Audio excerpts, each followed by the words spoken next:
Nunanu atiku digawe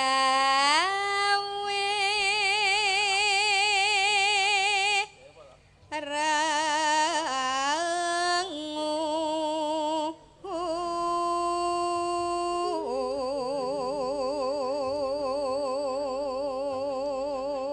pokoke lek ora kontrol karo mic engko sing krungu ning streaming iki siji suarane nggen kenong ngelek ora ngelek kuwi siji sing kedua mesti enak suara mam iki Mbah Wir kuwi mesti ayo wong kene dok meneng kabeh lho kari patetan kok mam ngono ditenono to mesti buan mam ayo tenang suwit manuk sikata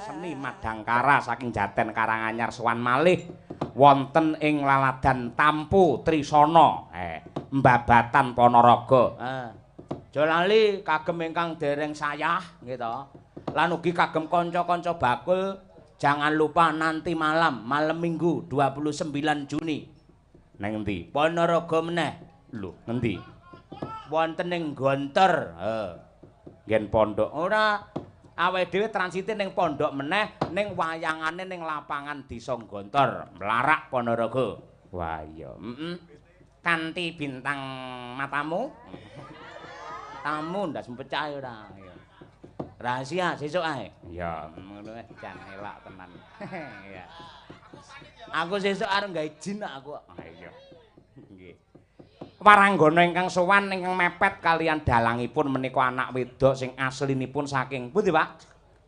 Pulung Ponorogo Genduk Umi Hafifah nggih luar biasa saiki wis jan sak prawan nika punan awake saya ndadi awake saya gemoe wah iya saya padet saya singset ha iya nggih dasaripun angger si Umi niku angger ngangge kudung ngoten niku walah tenan jan kaya Siti Nurbaya aku Samsul Bakrine ya ha iya aku Datuk Maringgih no iya ngono kuwi Samsul Bakri dor ha iya ingkang angka kalih menika sanes widodarining menika asli manusia ning kecantikannya prasasat kaya Bathari Supraba ingkang Ejawantah anggumun angger sinden iki lek sik senggel mesti iso menyala sumunar cahyane ha iya Mbak Nimas Ayu Winong Nawangsih made in saking Tulungagung ha saya ayu mangka melu awake dhewe pertama karo Mbak Lia sik lemu Winong biyen ayo pokoke cuma ngono kuwi dingge omonge angel saka lemune ayo ngono kuwi saiki saya ndadi mergo dheke iki ya wis olahraga apa kene nang jenenge nang olahraga apa kene ngejim dheke anggere wis ngejim terus dipoto nggih story mongko ngangge kathok ireng cekak kae siset kae wah jan aku ora ji Mas piye Jim masuk wae jan elak tenan nggih Mbak Winong Nawangsih angka 3 menika Mbak Birgita Ayu made in saking Kota Tahu Kediri ya menika Nadianto menika sampun gadah pacangan ning adatipun menika Mbak Birgita menika yen pacaran mboten dangu kok menika nggih mboten dangu menika yen Mbak Birgita merga bocah niku lenjeh gampang waleh ngoten niku golek pengalaman dhisik ngoten niku nggih ngono kuwi ya ora suwe paling minggu ngarep paling wis entek kuwi ayo anggere kuwi engko wis apa ijen meneh aku langsung ngebel karo ayo Mam bangun Mam ayo iki ijen lho Mam siap Mas kalajengaken menika ibu negara Madangkara iya menika garwanipun Raja Madangkara Prabu Brahma Kumbara ingkang naminipun Dewi Harnum menawi Brahma Kumbara menika teng radione garwane kalih Harnum kalian Panawita Harnum kalian Paramita Harnumipun sampun wonten Paramitanipun nggih tetep Bukesi menika ndobel niku ndobel Drama anu ya Kakange Mantili, si pedang setan. Nggih, garwane Patih Gotawa. Duwe anak pintar. Nggih, ngoten niku. Wah, gareng apal, laire mesti bareng radio kuwi mbiyen ora. Ya ora mbiyen penggemar kok Le. Bu Sukesi Rahayu, sarjana seni, magister seni, kalajengaken wah menika. Piyayi lek mbesengut saya padut. Ayo. Mbak Tri Hastuti Retnowati. Ha nggih. Made in saking Ngawi. Ha nggih menika. Amargi Mbak Tutik niku nuwun sewu mergo kulino lho nggih. Ngagem kudung ngoten mbok menawi saya panas ngoten.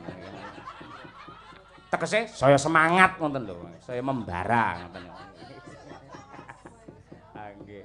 Kalajengaken menika Mbak Lia Sundari menawi sok-sok Mbak Tatin mboten bintang tamu kalian Madangkara ngoten, sok-sok para penonton sami niku Mbak Tatin lho. Ngoten niku.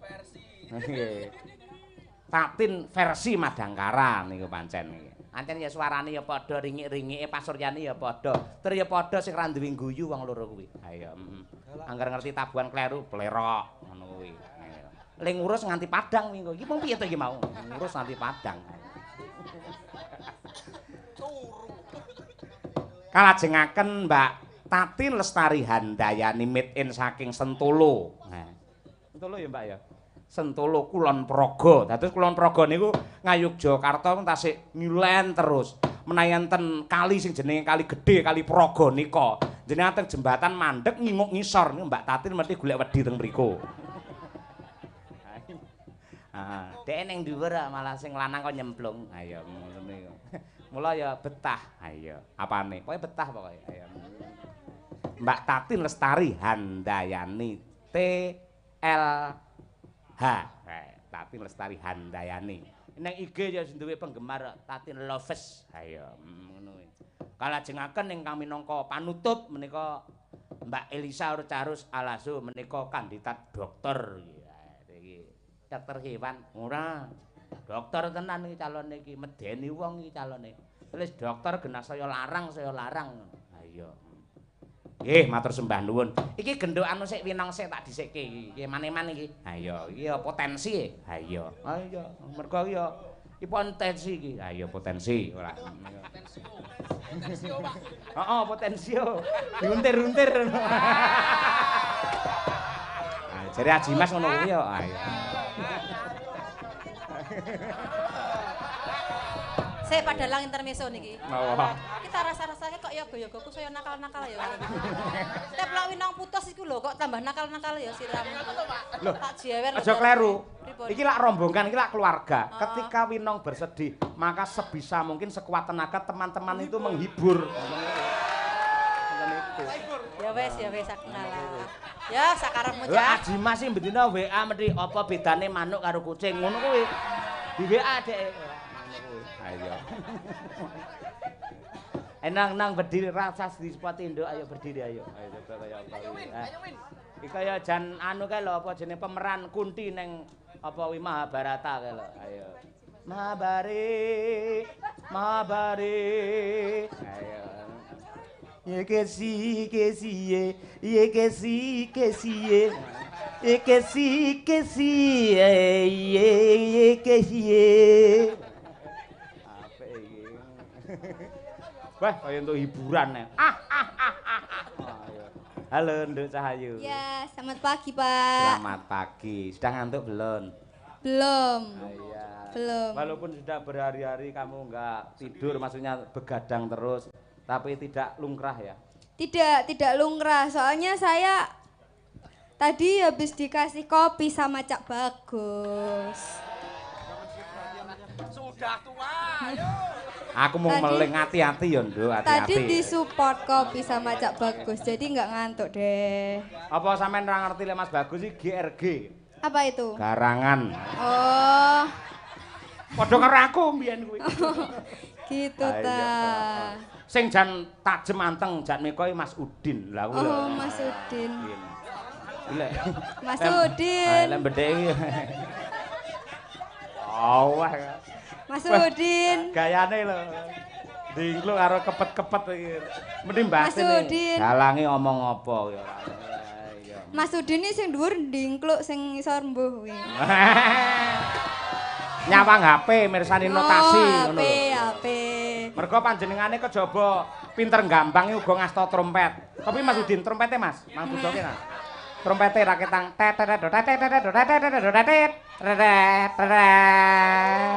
perhatian sinden-sinden sigar brak. Ayo. Menep, Pak. Anu sekedap trompet mawon. Sebulan to, Mas, sebulan. Sebulan. Ayo coba. Monggo bebas. Apa wis ngono? Ayo. Hah? Bebas. Kae lho kaya tentara kae lho. Subruk. Wah, nggih. Mas. Ngomong cedak karo Mbak, weh karo Mbak Misaki langsung disyuting lho. Digo ning Jepang kowe engko. Ayo. Lho apa, Pak? Doraemon. Yo Mas. Yo. Nah, enggak bebas napa.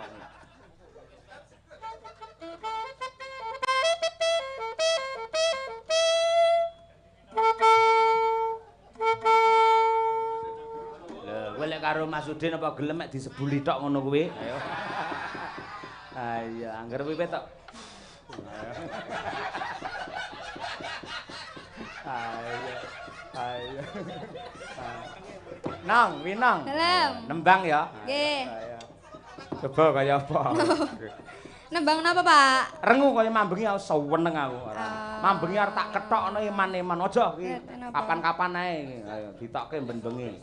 Ayo. Saya bawanya ngerepek dikit Enggak ya. apa-apa, enggak apa-apa. Iki anu lho Mbak Misaki iki ya dalang saka Jepang lho. Mbak. Maaf ya, Mbak, saya di atas. Ora apa-apa.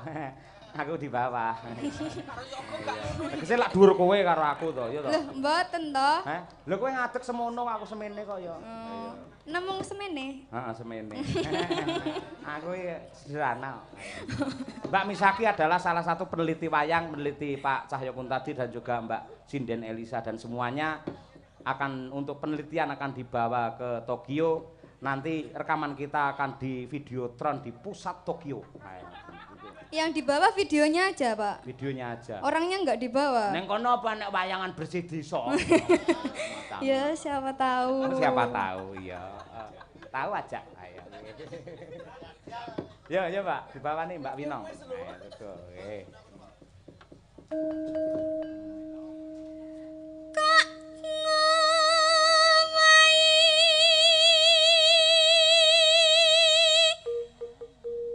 paku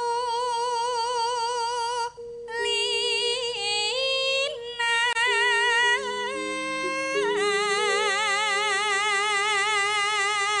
Nyapa kamerane ra nyapa-nyapa ben ketok ngene ngono.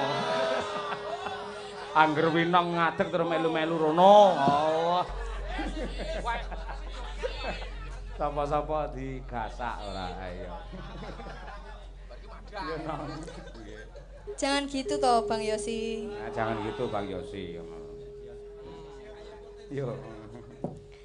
Ora kaya wingi uni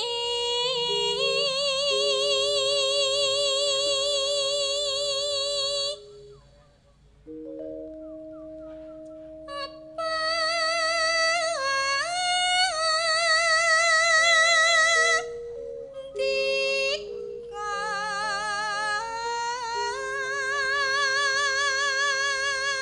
Neno sampun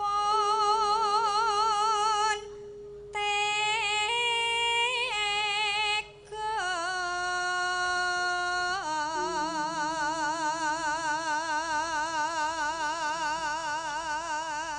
nonano agawe ruciting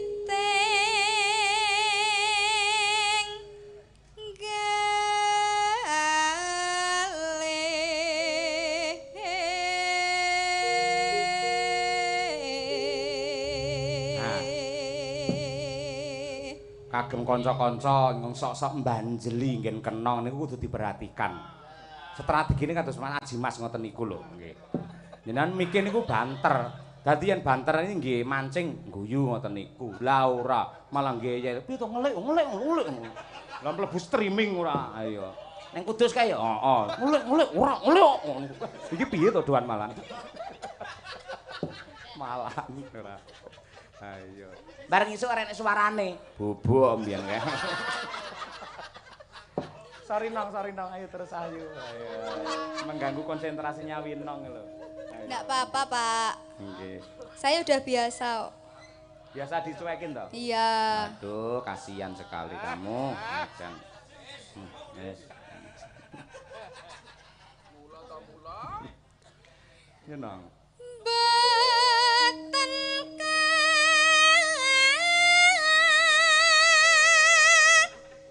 kadas rumiyin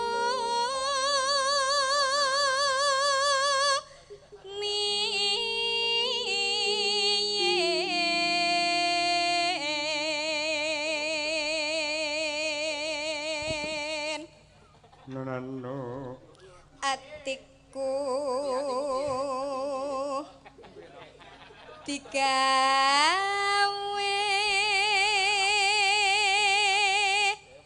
rangu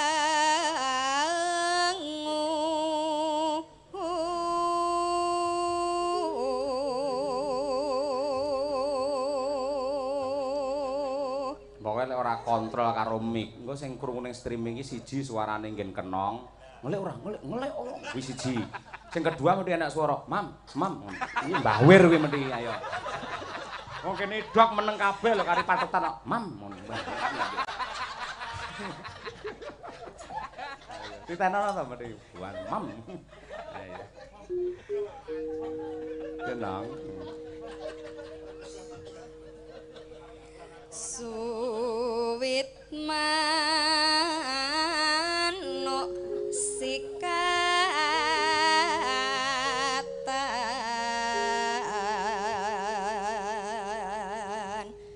terowongan. Terowongane piye, Nduk?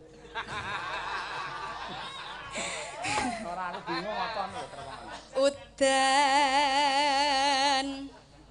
grimes.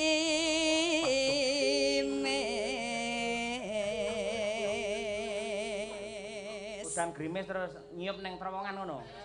Waduh, asik banget kuwi. Lah terowongan ini malah udan. Ayo. Yo, gintekne Nduk, Nong. Lho ngene.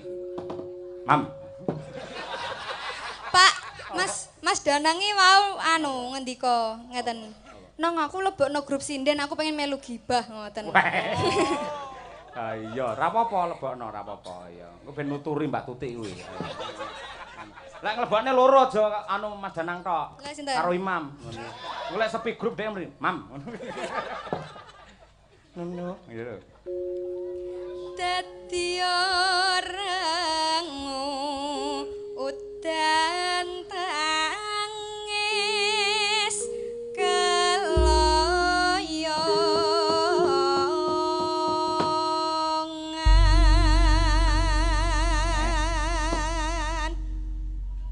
Rengu karyanipun Simbah Wangsa Subagya saking Tulungagung. Gitu. Nan, kosek to meneng wae. Iya lho. Sajak ikaton rengu enten apa niku dene sampun temu di kakak ngoten sakniki jerbenten napa pancen sampun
best.